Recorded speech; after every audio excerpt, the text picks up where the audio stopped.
Часть территории мусульманского кладбища Абдал обнесли забором. Этот участок в несколько гектаров все-таки передают под христианские захоронения. Это связано с нехваткой земли на православной части Абдала. Впервые о том, что часть территории мусульманского кладбища отдадут под христианские захоронения, стало известно осенью прошлого года. Тогда администрация крымской столицы обратилась с соответствующей просьбой в Духовное управление мусульман Крыма. Но в муфтияте утверждали, что окончательное решение по этому вопросу еще не принято. Тогдашняя глава администрации Акмесджита Елена Проценко просила муфтият передать городу 7 из 12 гектаров мусульманского кладбища, мотивируя свою просьбу тем, что мусульмане используют только 4 гектара. Переданную под христианские захоронения землю обещали возместить на другом участке недалеко от села Живописное, где будет расположено новое кладбище.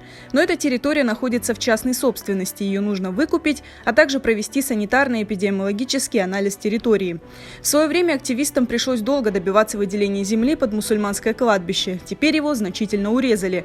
Забор еще не достроен, и какую часть отдали под христианские захоронения, неизвестно. Комментарий муфтията студии Караденис Продакшн получить не удалось.